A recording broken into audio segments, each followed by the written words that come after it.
It's raining outside. Been thunderstorming a little bit.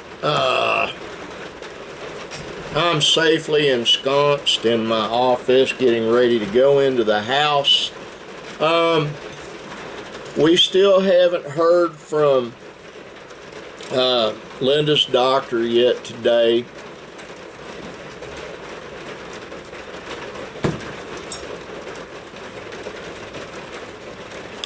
My baby girl Sissy's down from Little Axe, gonna spend the night, visit her kids, and visit me, Pawpaw. And life's good, really and truly it is. I got a bunch of software in, got it loaded into the computers, got one more batch coming.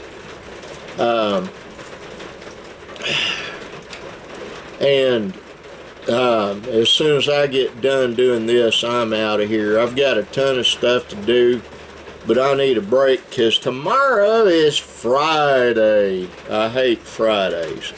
I don't know if you knew that or not. I don't know if I told anybody that, but I absolutely hate Fridays. I get overwhelmed with Friday stuff. Today, Nick and I took care of some stuff, went and bought some groceries and other things. And after I get done with this, I'm going in the house. Probably going to just change into my lounge lizard clothes, unless my wife wants to go take a drive and do something, which I'm up for that. You know, go see things, and I've got the stuff now that I need, minus one package of software to go ahead and do the things I want to do.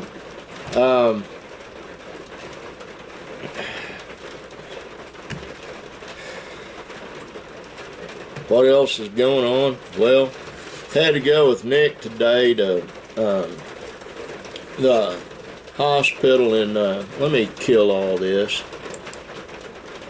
And sulfur, so he could get a release to go back to work. So while he was in there talking to doctors and such,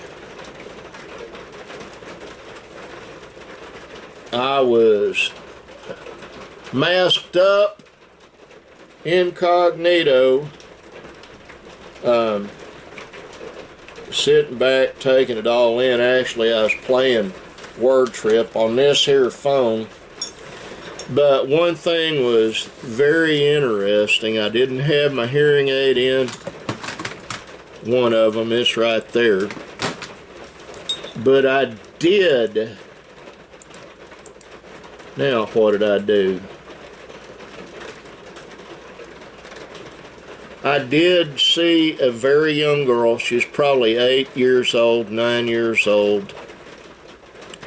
Her dad brought her and her sister into the waiting area. Her mom showed up later. She had the Delta variant, COVID. Folks, this stuff is, the word that comes to mind is rapacious. That means invading.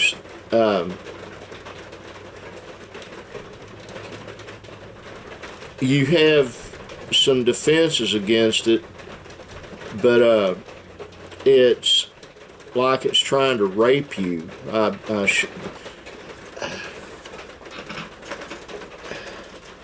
You know, you're going to see this stuff happen more and more, and it's just going to get worse and worse. It really is. A lot of people do not understand one very real thing, and that is, a lot of this stuff is by design. It's to punish the general population for even being alive. I know that sounds absolutely crazy, but I absolutely mean what I'm saying here. You, me, and everyone else that is a normal, God-loving, God-fearing human being that has has compassion and love and kindness in our hearts, and I'm sure all of us do, to a degree anyway.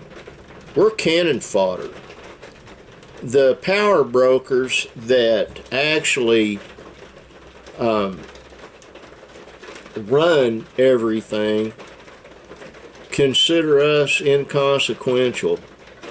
The only thing they want from us is any money we've got, and they want our souls. Am I being melodramatic? No, that's just honestly how I view it.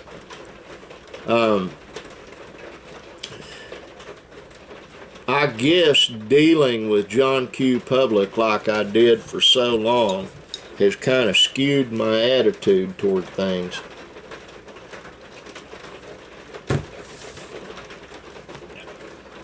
I'm going to give you an example of that, and it's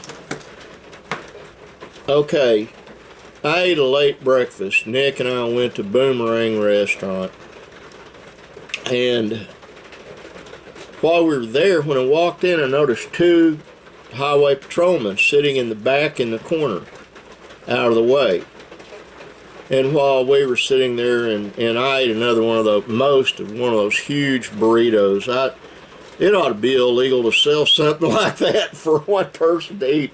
It was delicious. But anyway, I walked back. I said I'll be right back. I walked back and I told the guys, your money's no good in here. I'm buying your lunch. And the one guy looked up, one trooper looked up at me and said, well, we've already eaten and already paid. And, you know, they thanked me though, and I told them thank you for what you're doing and please stay safe. I looked at those two young highway patrolmen, and I'm a real good judge of character. I'm a little caustic, but I've been around the ballpark. Plus, I've got a PhD in human behavior, literally. But they reminded me of a guy that's kind of a friend of mine. His name's Daniel Arms. He spent 14 years as a highway patrolman. Very sweet man. These two men, and they're men, they are very sweet men. I fear for folks like that. I really do. When I was packing a badge and a gun for a living, I was not a very sweet man. That's one reason I survived all the garbage that I had to deal with and that I went through. There just wasn't that softness about me. I'm not saying these guys are soft. They're professional, and some of the best highway patrolmen in the world are taught here in Oklahoma. A lot of people don't know this, but the Oklahoma City Police Academy used to be considered the 4th best academy in the United States. Now it's considered the best police academy in the United States. And graduates from that academy, the world is their oyster. They can do whatever they want to do in law enforcement. Number one, now you have to have a minimum of a bachelor's degree. And you got to have that in the highway patrol too. Used to, you just had to be enrolled in college. Now you have to have a degree to graduate. You have to have a degree to go through their academies. The old days of having a GED and pinning a badge and a gun on and going out and chasing bad guys, folks, those days are pretty much over.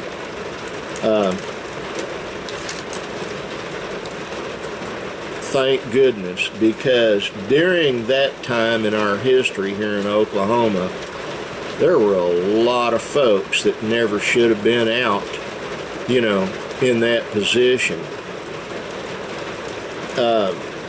I don't see a lot of cops that are going in, a lot of police officers going into law enforcement that actually want to protect and serve. Most of them have a minor God complex, and some of them have a very large God complex. But be that as it may, I'm very thankful we've got law enforcement. I really do. I'm too old to deal with gunfighting in the streets. I'd be dead real quick. But I'm thankful there's still some civility, is what I'm saying.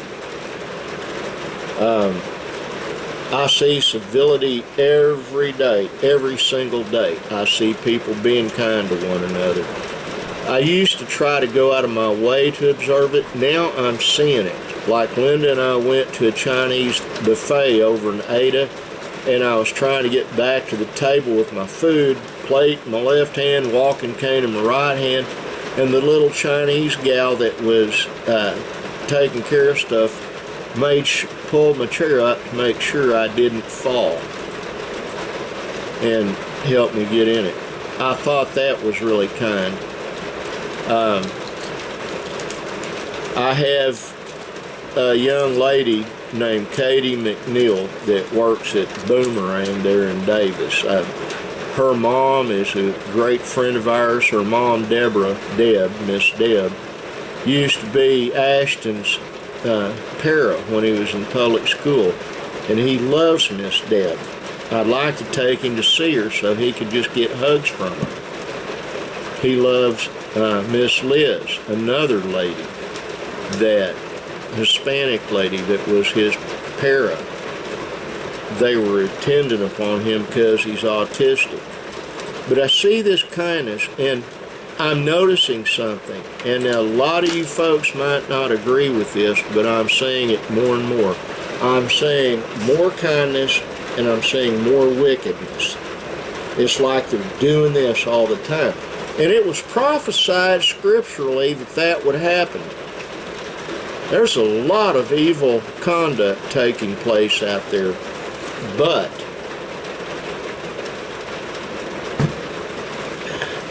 there is a lot of kindness, a lot of goodwill, a lot of Christian behavior taking place too. We're in a war. We are. We're in a war with Satan. You might not believe that, but we are.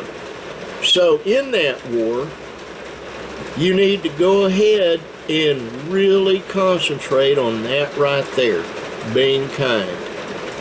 I try to every day, and anybody that knows me personally knows I'm not a naturally kind person. I'm basically a pretty big jerk. I'm trying not to be, though. That is what this is about, this vlog. Now, I've got to get off of here and go in the house. It's 4 o'clock in the afternoon. This is August 5th at 4 in the afternoon, and I want to spend some time with my sweetheart. And it's raining. You can hear it hitting the roof up there. But I love all of you. God bless all of you, and I mean that. Mom and John, I hope sincerely life is treating you well. My brother Michael Paul, I sincerely hope life is treating you well. My buddy Chris, my buddy Monty, love you guys, I do, and I hope you guys are doing well today. And to everybody else that's watching this, I hope you're doing well. I love you, God bless you, and like the sign says, be kind. Bye.